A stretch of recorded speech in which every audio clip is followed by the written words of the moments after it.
Fala, povo! Antes do vídeo começar, eu tenho um recado super importante para vocês. Seu humilde apresentador que vos fala está sem renda no momento, tendo em vista que não possuo um emprego formal e, em paralelo a isso, eu ainda estudo e desenho um mangá que futuramente eu quero que vocês conheçam a história. E é claro que isso gera despesas que são difíceis de arcar. Em virtude disso, eu tô com a meta de conseguir monetizar esse canal até o fim do ano e para tal objetivo, pessoas, eu peço que considerem se inscrever e deixar o like, já que esse tipo de conteúdo é extremamente trabalhoso e a avaliação de vocês é de extrema importância para o andamento desse canal. Eu também passarei a disponibilizar para vocês um Pix para quem puder e quiser ajudar esse canal a continuar existindo com qualquer valor desejado, para que eu possa fazer todo o necessário para aumentar a qualidade dos vídeos. A verdade é que eu não queria recorrer a esse tipo de alternativa tão cedo, mas eu preciso garantir a manutenção desse sonho. Para todos os casos, no final de cada vídeo eu vou dedicar um tempo para agradecer a cada um dos doadores e quem sabe futuramente eu acabe recompensando vocês com algumas artes exclusivas. Mas isso é só mais pro futuro. E é claro que eu sempre vou optar por ter vocês me aconselhando, já que esse canal não é meu, esse canal é nosso. Recado dado e vamos pro vídeo. Depois de duas listas falando dos chefes mais grotescos dos jogos da From Software, eu me sinto mais preparado para fazer algo que eu já queria há um bom tempo, que se trata de analisar a fundo e em detalhes a lore desses jogos, escapando um pouco do formato das listas e fornecendo a vocês a minha interpretação dos acontecimentos, consequentemente, a minha contribuição para a comunidade. Eu fico realmente feliz em saber que vocês gostam e apoiam quando eu trago esse tipo de conteúdo pro canal. Eu tive que separar esse conteúdo em duas partes, e vocês já vão entender o porquê. A ideia inicial era fazer um vídeo analisando o Gwyn como personagem, assim como eu já havia feito nos vídeos mais antigos desse canal. No entanto, pelo fato dele ser um personagem central da história de Dark Souls, já que é graças às suas atitudes que conhecemos o mundo decadente como ele é, praticamente é impossível visitar a sua história sem passar pelo prólogo do jogo. E foi exatamente por isso que eu tive a ideia de fazer esse vídeo num novo formato. Deixa eu explicar. Nessa primeira parte, eu vou estar comentando os principais acontecimentos do prólogo do jogo, que culminam no exato momento em que o nosso personagem dá início à jornada, montando por consequência uma timeline, ou seja, uma linha do tempo de Dark Souls. E é claro, se vocês quiserem, isso pode evoluir para um quadro. Mas esse é um experimento bem ousado da minha parte que me rendeu um vídeo extremamente trabalhoso. Então são vocês que vão decidir se querem ou não uma parte 2. E é por isso que hoje, nesse canal, eu trago para vocês a parte 1 da história de Dark Souls. Na Era dos Anciões, o mundo era disforme e cercado em névoa, uma terra de penhascos cinzentos, árvores colossais e dragões eternos. Mas então, no subsolo surgiu a primeira chama, e com o advento desse fogo místico veio a dualidade das coisas. Eis que o mundo conheceu calor e frio, vida e morte, e é claro, luz e escuridão. Então, da escuridão eles vieram, os primeiros seres vivos, e dentre esses, 4 seres poderosos encontraram as almas de Lorde no interior da chama. Nito, que ficou conhecido como o primeiro dos mortos, pois era a personificação do conceito da morte, adquiriu uma alma que lhe concebeu o poder de controlar o descanso daqueles que partiam, além do poder chamado de virocenese, a capacidade de conjurar doenças. A bruxa de Izalith e as suas filhas do caos adquiriram o dom da piromancia, concedendo-as o controle sobre a chama do caos, um tipo de chama com propriedades que se tornariam vitais para o surgimento de uma nova raça de seres no futuro. Gwyn, aquele que adquiriu a maior das almas, ficou conhecido como o Senhor da Luz Solar, por conta de seu domínio sobre os raios solares que se manifestavam na forma de fogo de sua espada e de lanças de pura eletricidade. Gwyn tinha o poder e influência absolutos, demonstrados pelo tamanho de seu poder e de sua liderança sobre um exército gigantesco de fiéis cavaleiros de armadura prateada. E o pigmeu furtivo, tão facilmente esquecido, mas que encontrou a alma mais sombria de todas, a Dark Soul, de poder incomensurável podendo ser dividida em infinitas partes sem perder a sua força. Ela foi o que ajudou a raça dos pigmeus a darem início à humanidade. E aqui eu falo especificamente da raça humana, não do item humanidade. Com a força dos Lords, eles planejavam desafiar os dragões, mas como eles poderiam derrotar os seres eternos que já existiam antes mesmo do conceito de morte existir? Obviamente, as primeiras investidas não deram certo, mas um personagem foi de extrema importância para a virada de chave no rumo dos acontecimentos.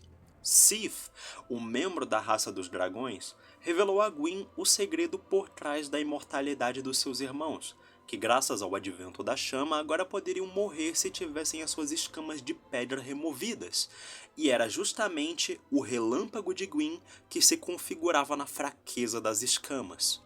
Sif fez isso por pura inveja de seus irmãos. Muito provavelmente por ter surgido após o advento da chama, isso fez com que o mesmo nascesse sem escamas, justamente a característica que tornava os dragões eternos e que por isso ele seria o único que eventualmente morreria de causas naturais. Graças à traição de Sif, Gwyn liderou o exército para o confronto decisivo, e seus poderosos relâmpagos destruíram as escamas de pedra dos dragões. A bruxa de Izalith e suas filhas cercaram a arena conjurando tempestades de fogo que queimaram as árvores colossais de tão violentas, enquanto Nito jogava sobre a ferida aberta dos inimigos um miasma de morte e pestilência.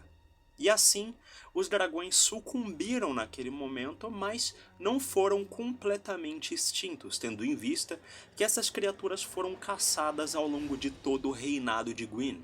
E assim, deu-se o fim da Era dos Dragões. Com o início da chama primordial, foi demarcada o início dos ciclos intermináveis de vida e morte, tanto dos deuses como dos humanos e dos reinos que vêm e vão. Antes de darmos continuidade na história e comentarmos sobre a constituição da Era do Fogo e o início do reinado de Gwyn, vale salientar 4 detalhes importantes sobre esse personagem e sobre o fim da guerra. O primeiro detalhe é que Gwyn tinha como seus conselheiros 2 serpentes chamadas de Cathy e Frampt, que faziam parte de uma raça de serpentes primordiais cujo não se sabe a origem, mas elas são tão, se não mais antigas que os próprios deuses. O segundo detalhe é sobre a família real de Gwyn, que possuía 4 filhos. O seu primogênito, que ficou conhecido mais tarde como o Deus da Guerra, Guinevere, Gwyndolin e por fim Filianor, a sua filha mais nova. Mas essa eu comento um pouquinho mais pra frente. O terceiro detalhe importante é que Gwyn, fora os seus cavaleiros prateados, possuía pelo menos mais 3 linhas de ataque contra os dragões: os cavaleiros de Ravel, os cavaleiros anelados e os cavaleiros escravos. Porém, diferente dos de Ravel e os prateados, ambos escravos e anelados não recebiam nenhum tipo de crédito por sua participação nas guerras, sendo tratados apenas como ferramentas descartáveis. Mais pra frente eu comento sobre isso. E o último detalhe importante é que ao fim da guerra, Gwyn conseguiu um ovo de dragão, um descendente dos dragões ancestrais que viveria em servidão eterna aos deuses mesmo depois da sua queda.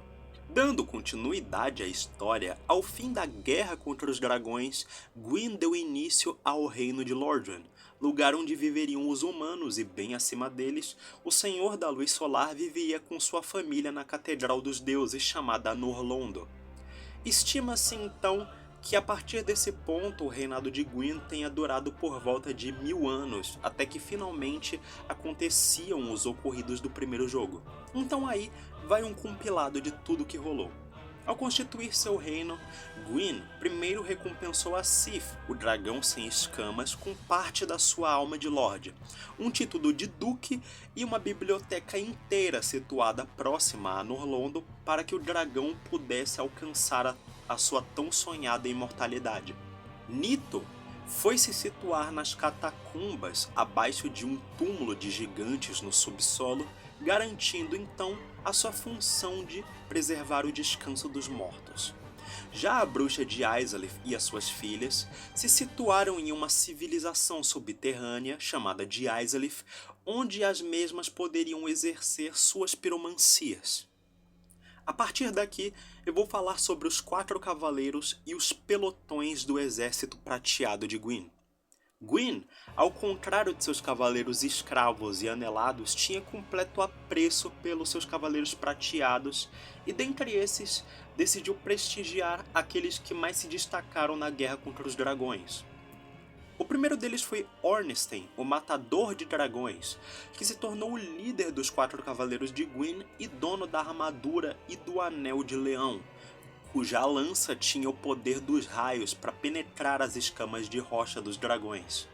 Acredito que ele pertencia ao esquadrão liderado pelo primogênito de Gwyn, já que esses personagens têm uma forte ligação. Em contrapartida a Ornstein, nós temos Artorias, o cavaleiro lupino e dono do Anel de Lobo. Esse guerreiro usava uma armadura leve que contrastava diretamente com um grande escudo e uma espada mágica que ele empunhava em sua mão esquerda. A técnica de combate de Artorias exigia uma capacidade de salto absurda que, combinada com sua força desumana, lhe permitia executar acrobacias mortais.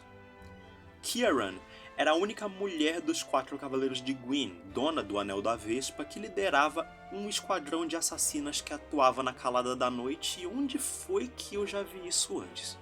Empunhando 2 adagas, sendo essas uma completamente escura e serrilhada e a outra lisa e brilhante, ao atacar os seus oponentes à noite, ela os confundia com o brilho de suas armas enquanto dava o golpe derradeiro com a lâmina escura. Kiaran tinha forte afeição por Artorias, que provavelmente resultou num amor não correspondido ou simplesmente ela nem teve a chance de confessar essa afeição que sentia. O último dos 4 cavaleiros não era exatamente um cavaleiro prateado, já que Goth, o Olho de Falcão, era um gigante. Os gigantes foram escravizados por Gwyn praticamente desde sempre e foram obrigados a atuar na guerra como arqueiros. Goth possuía uma maestria excepcional com arco, derrubando incontáveis dragões com seu enorme talento. Eventualmente, ele foi consagrado um dos 4 cavaleiros, recebendo o Anel do Falcão, e provavelmente é o único de sua raça a receber qualquer tipo de prestígio, já que os gigantes, mesmo depois da consagração de Goth, continuaram a ser escravizados depois de várias eras.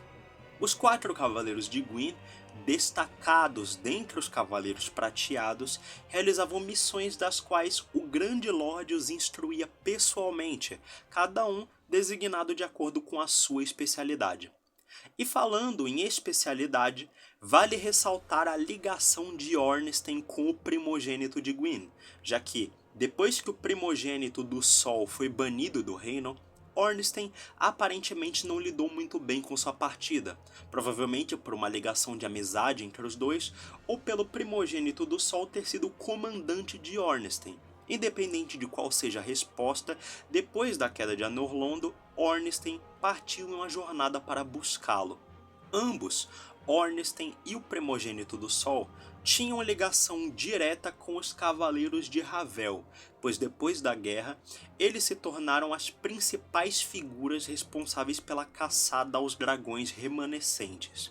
Os Cavaleiros de Ravel eram guerreiros de armadura e escudo incrivelmente pesados, ao passo que nenhum tipo de guerreiro além deles conseguia levantar essas armaduras e equipamentos. Isso graças ao anel que lhes permitia aumentar a sua capacidade de peso.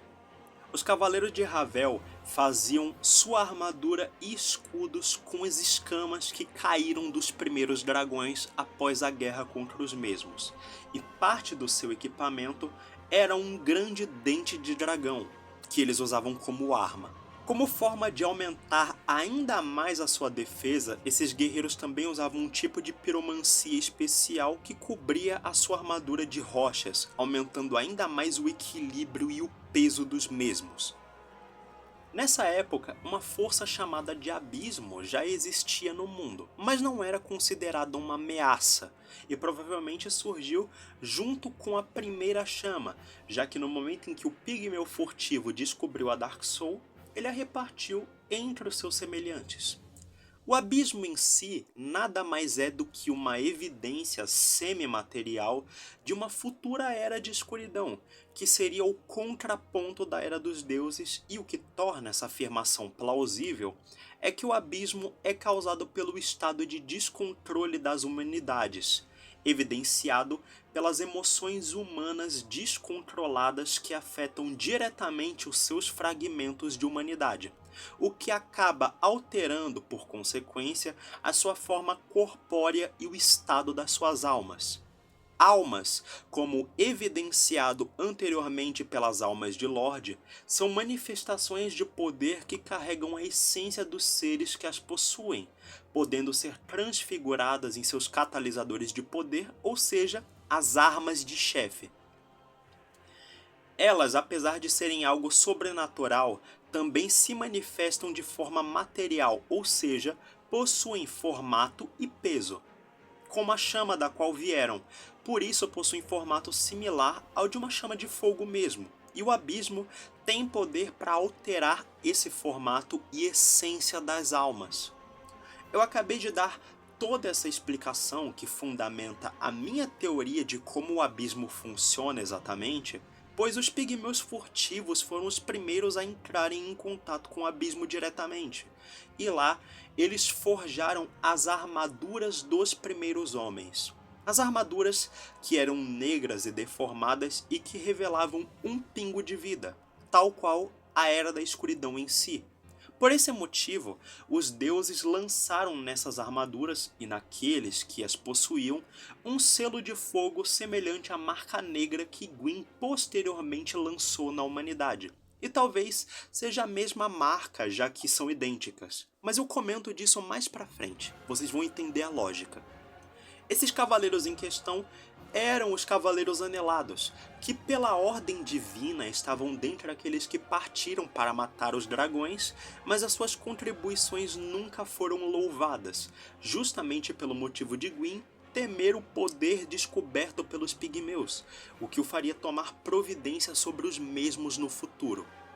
Falando também sobre as outras linhas de ataque do Gwyn, essas eram compostas pelos Cavaleiros Escravos. Eles eram os principais peões de Gwyn, ou seja, assim como os Cavaleiros Anelados não tinham nenhum tipo de prestígio ou destaque. Muito tempo atrás, apenas os mortos-vivos viriam a servir como cavaleiros escravos, guerreiros descartáveis, enviados para lutar as batalhas mais terríveis. Isso significa que eles eram os que morriam na frente para que os Cavaleiros de Prata pudessem prevalecer. E também foi assim por toda a existência desses cavaleiros até a queda do último deles no fim do mundo. Os cavaleiros escravos se tornavam decrépitos, sua pele enegrecia e seus ossos se deformavam. Eventualmente, eles enlouqueciam por completo, mas jamais foram dispensados de seu dever. Já no que diz respeito aos outros filhos de Gwyn, Gwyndolin nasceu sobre a luz da lua e por isso foi criado como uma mulher. No futuro, ele passaria a liderar o grupo conhecido como os Cavaleiros da Lua Negra, que protegiam a integridade do reino sob a bênção da lua. Guinevere, princesa da luz solar e deusa da fertilidade, deixou a Catedral dos Deuses para se casar com o deus do fogo, e ela viria muitas eras depois a se tornar a rainha de um reino humano, que nós viríamos a conhecer como o reino de Lothric. Já o primogênito de Gwyn passou a ter uma visão diferente de seu pai com relação aos dragões. Ao rejeitar-se a continuar caçando e escravizando-os como seu pai fazia, ele então decidiu se aliar a um dragão chamado de Rei da Tempestade e criar um vínculo afetivo com a criatura, fazendo que Gwyn, no que talvez seja o auge da sua hipocrisia, banir o seu filho de seu reino, apagando seu nome e a sua história do reino para sempre. Somente mais tarde descobrimos que esse sujeito é na verdade o Rei Sem Nome. Com o passar dos anos, Gwyn novamente repartiu a sua alma de Lorde com 4 reis de uma cidade vizinha chamada de Nova Londo, em homenagem talvez a Norlondo, que era um reino humano, e esses 4 monarcas foram de extrema importância para o reinado de Gwyn, provavelmente por conta de tratados realizados. A questão é que esses monarcas receberam a visita de uma serpente primordial, que lhes apresentou um poder que permitia roubar humanidades. Os 4 reis acabaram cultivando esse poder, que passou a sair do controle quando um grupo de cavaleiros chamado de Aparições Negras, que nós conhecemos como os Dark Wraiths, passaram a assassinar qualquer um para roubar quantas humanidades lhes fosse conveniente. Praticamente na mesma época, essa força misteriosa chamada de Abismo começou a ganhar força pelos reinos, e o Cavaleiro Artorias foi enviado graças ao seu equipamento abençoado que afastava esse mal e lhe permitia dominar as criaturas do Abismo.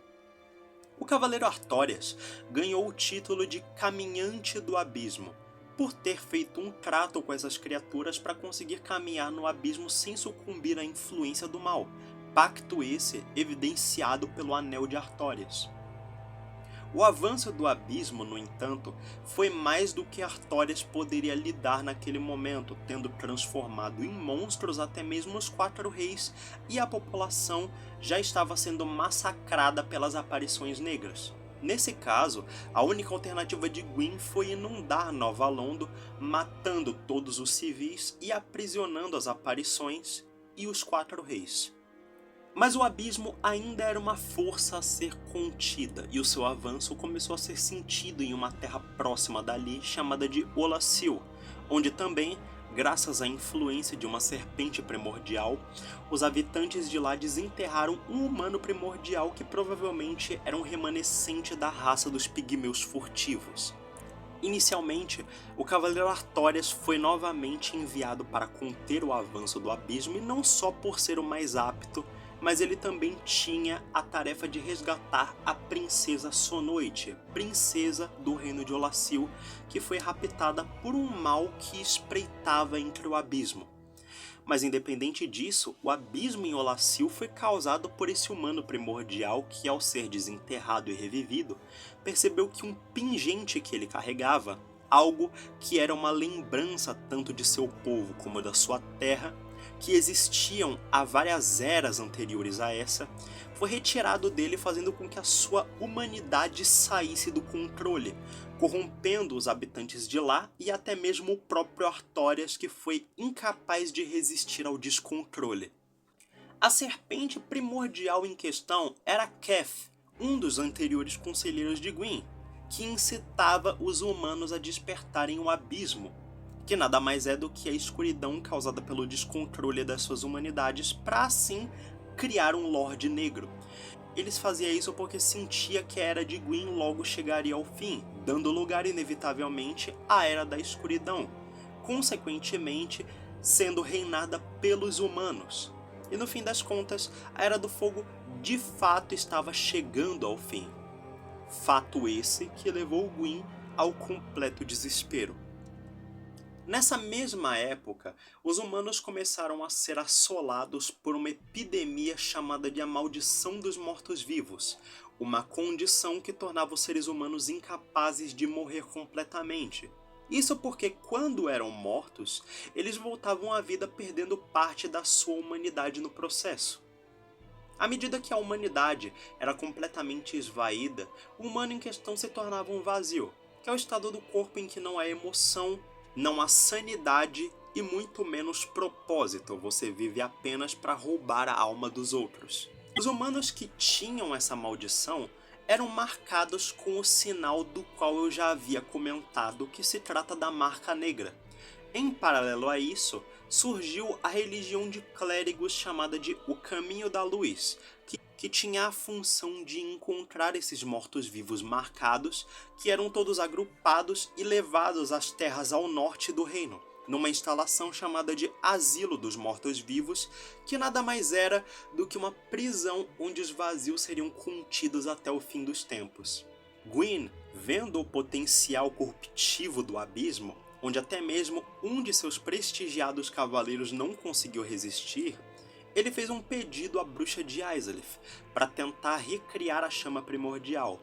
O que os dois não levaram em consideração é que a chama do caos nem de longe teria as mesmas propriedades místicas da primeira chama, sendo a piromancia do caos algo simplesmente elementar, tendo sua natureza manipulada de formas contraintuitivas pela bruxa de Izalith. O resultado disso foi uma explosão resultante da chama do caos saindo do controle, distorcendo através de graves queimaduras as suas filhas e os habitantes de Izalith, fazendo com que a bruxa se tornasse o berço do caos e o marco zero da raça dos demônios.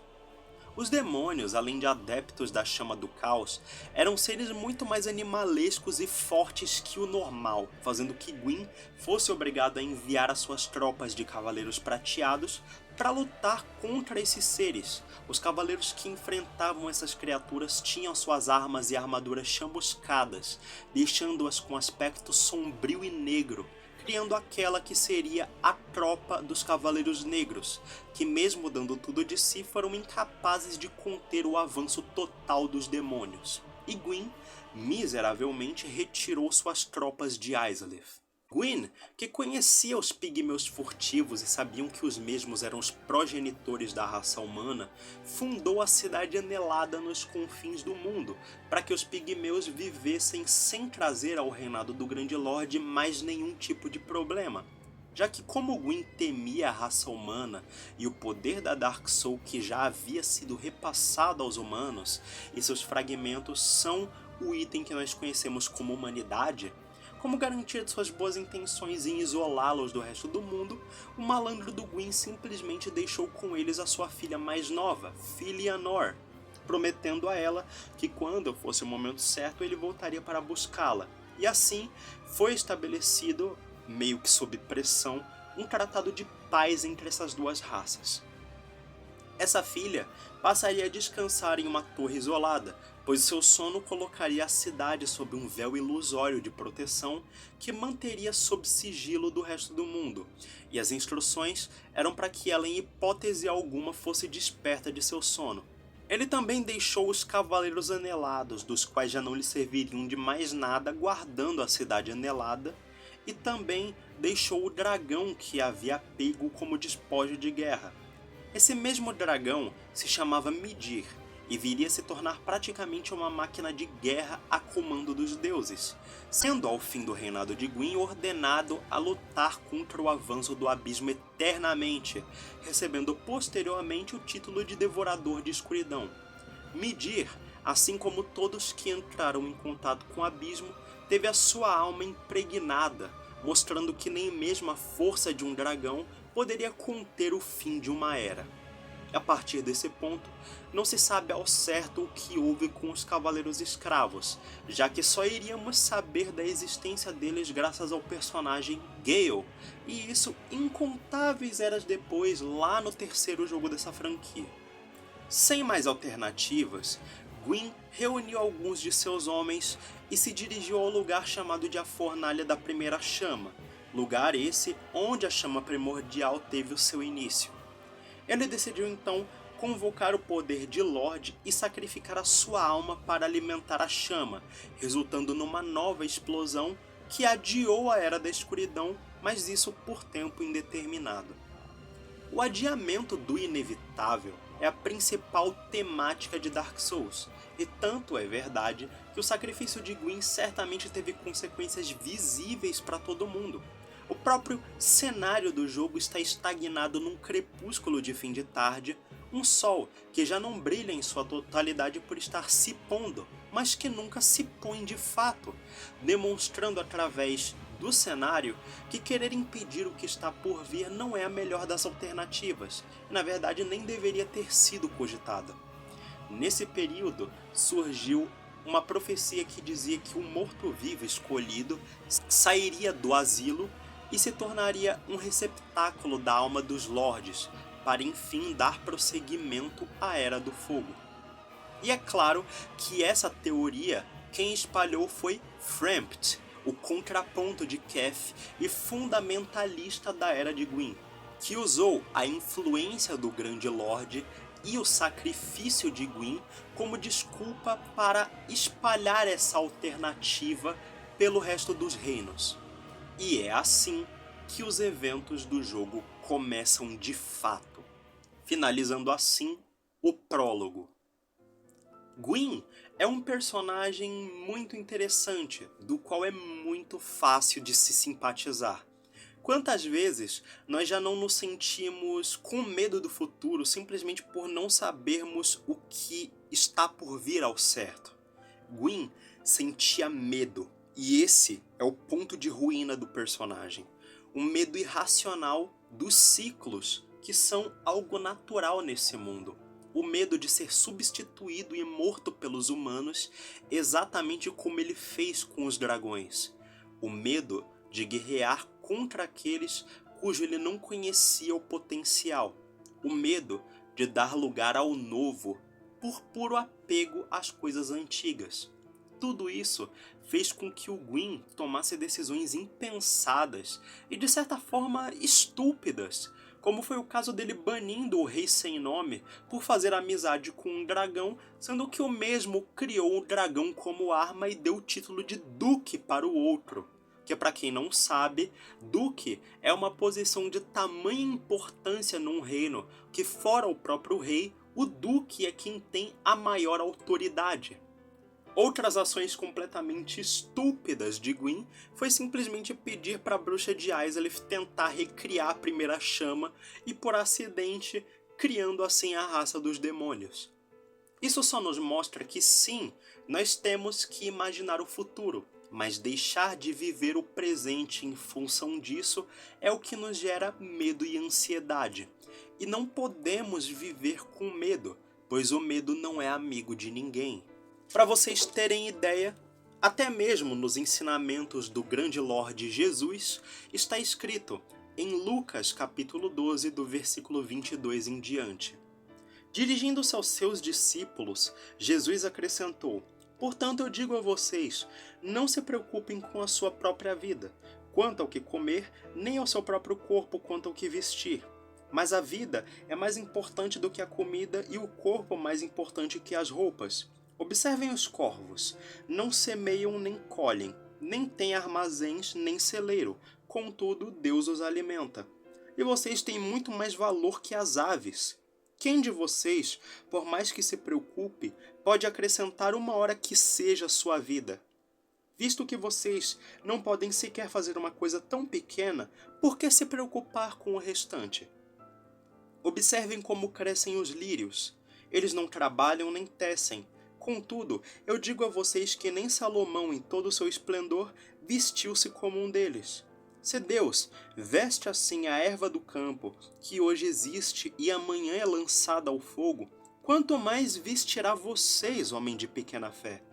Não busquem ansiosamente pelo que comer ou que beber, nem se preocupem com essas coisas, pois o mundo pagão é que corre atrás dessas coisas. Mas o Pai sabe que vocês precisam delas. Busquem, pois, o reino de Deus, e essas coisas lhes serão acrescentadas. Não tenham medo, pequeno rebanho, pois foi do agrado do Pai dar o reino a vocês. Vendam o que têm e deem esmolas. Façam para vocês bolsas que não se gastem com o tempo, um tesouro nos céus que não se acabe, onde nenhum ladrão chega perto e nenhuma traça destrói. Pois onde estiver o seu tesouro, ali também estará o seu coração." Essa foi a mensagem do vídeo de hoje, pessoas. Não se rendam à ansiedade e o medo do futuro. Por agora, eu espero que vocês fiquem com Deus e até a próxima. E lembrem-se que Jesus ama muito vocês.